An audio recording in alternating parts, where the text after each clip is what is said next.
Hey, this is Dan with GRPWEGMAN. Today's goal is to give you the tips on how to maintain your own furnace. So let's jump right in and take a look at the furnace. Again, before you start anything on anything mechanical like this, there's things inside this that can hurt you. So remember, turn off the switch, make it safe. That's a safety switch there, put just so that the service guy doesn't get hurt. When you walk up to the furnace, not much you can see on the outside, so that we're going to pull a couple covers off of this. Under the top cover, you should find the burner compartment. Underneath the bottom cover, you should find the blower compartment. Most of what we're going to do to this is just purely inspect and clean.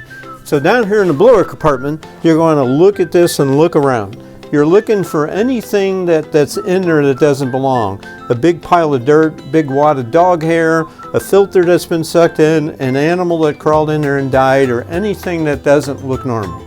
And then all you're going to want to do is, with it turned off and the door open, is get your vacuum cleaner out and thoroughly clean this area. Just vacuum up any debris and dirt and any dog hair, collection of anything, and clean it.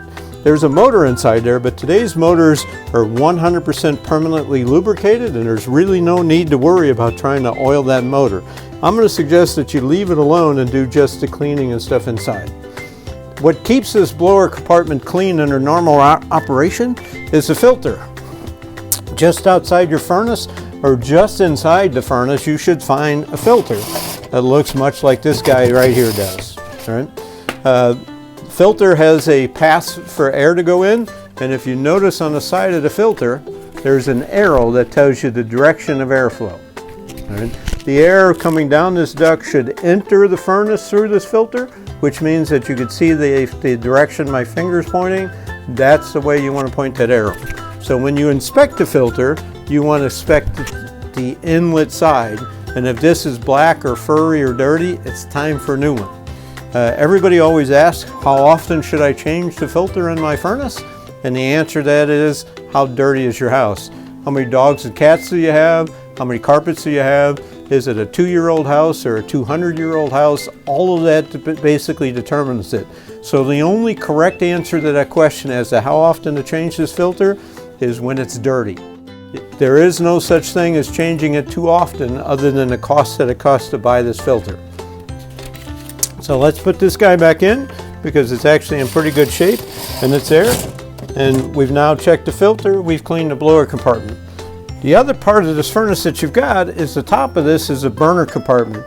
And somewhere, if you look closely, you should find some metal pieces that basically are odd shaped, and it's where the gas gets injected, it mixes with air, and then it shoots in.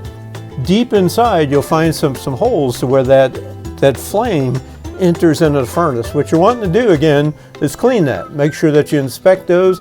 You're looking for wasp nests, spider's nests, bird's nests, anything in there that doesn't belong, and then you're going to want to take the vacuum cleaner and clean it so that you find no dust or debris or anything in this area. The other thing that you're looking for is rust or corrosion. If you find an area where it's getting rusty and crusty and stuff in there, call somebody of professional nature and let them inspect that guy to make sure that you don't have a crack or a rusted through spot in the furnace, because that's what lets carbon monoxide into your home and kills people.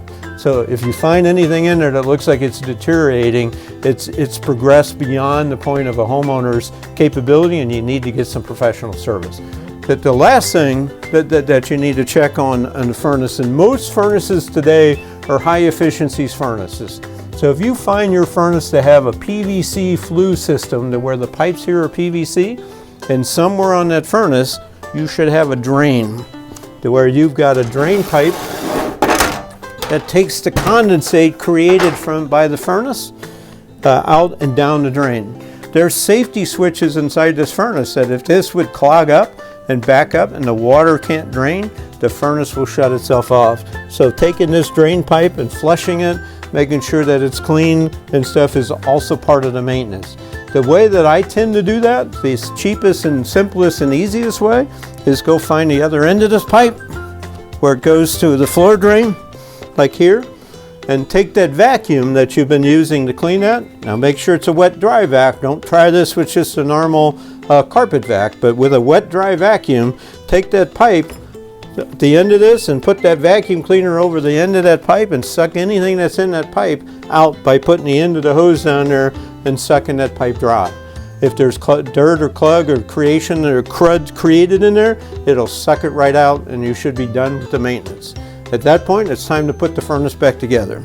The one thing I will warn you when you do that is there is a difference between the top door and the bottom door.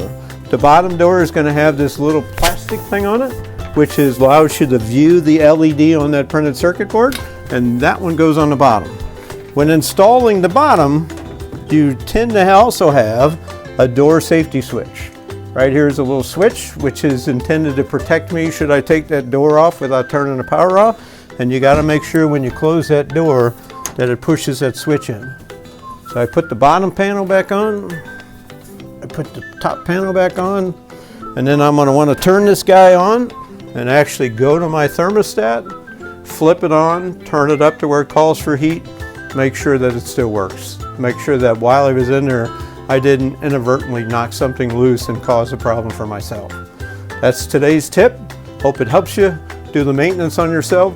If you find it to be too much or you find something you're worried about, call us. We'll be happy to send somebody out to take care of it for you.